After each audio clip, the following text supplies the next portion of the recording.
Dover Castle. Considered the key to England, Dover Castle holds a massive part in England history and Dover history.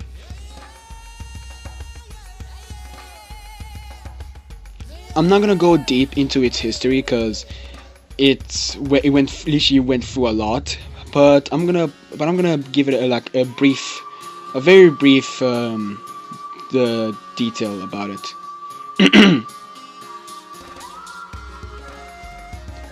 Originally built in 1066 by William the Conqueror shortly after his victory at the Battle of Hastings, it was meant to show his power and well his victory. It was also the place where William the Conqueror was crowned. However, it was quickly burned down by the Normans as a way of getting revenge on him.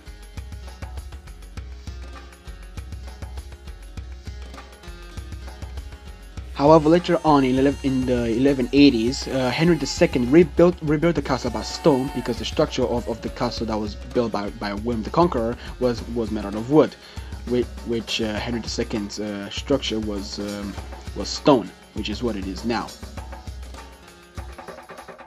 Throughout the years, the castle was used for many different things. However, its most important usage was in World War II.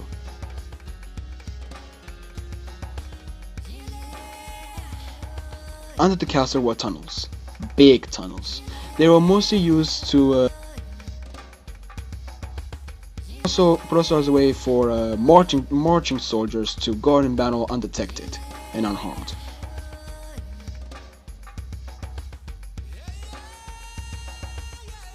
Like I said, there's more to it. I just wanted to give it a quick rundown about it and why is it important and its usages.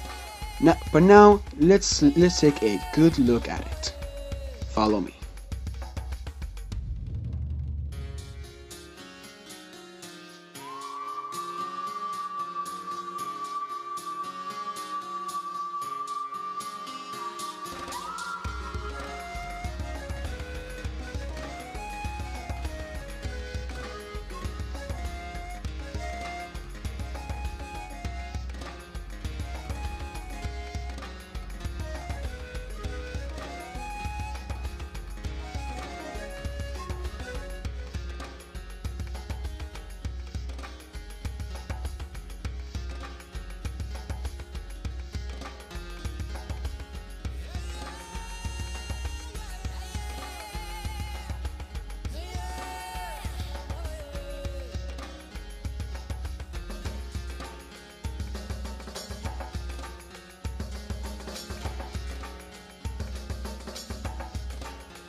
What part of Dover Castle's history do you find the most interesting?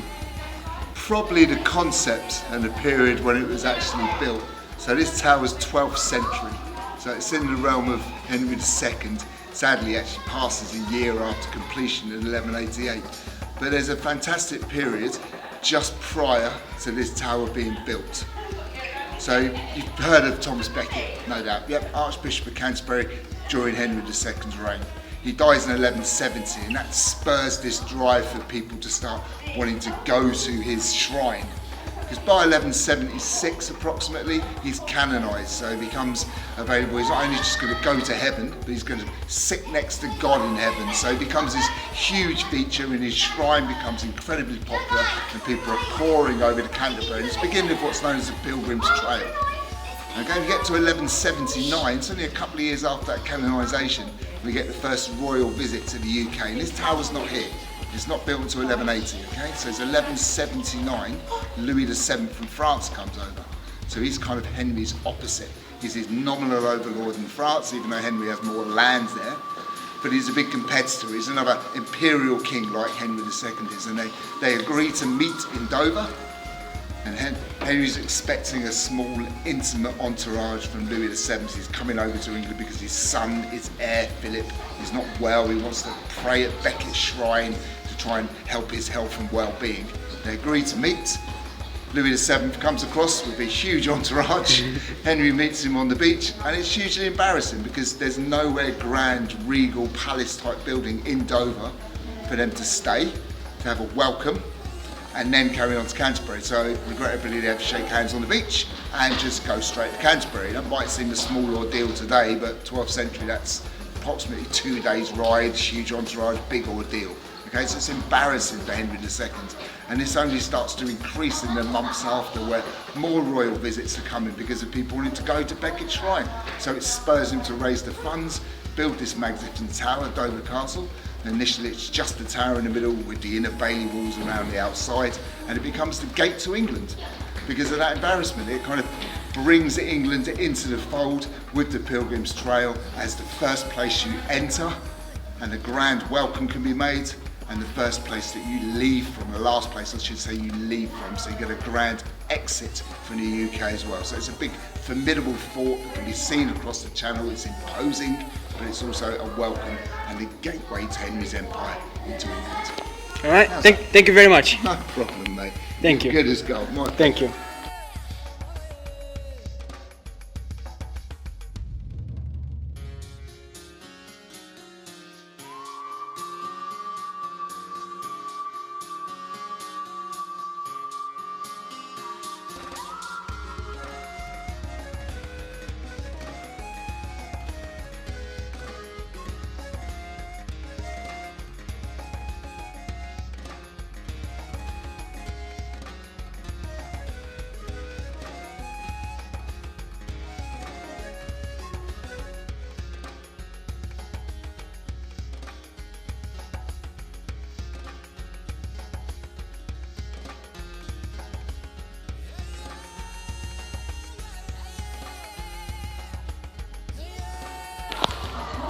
Meat.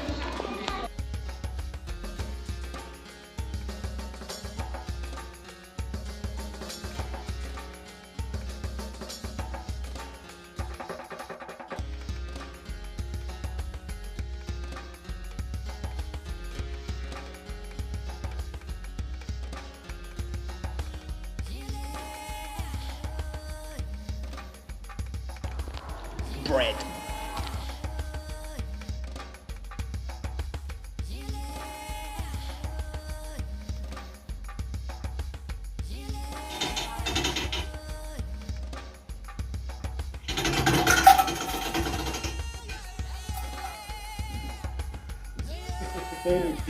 Penny, penny.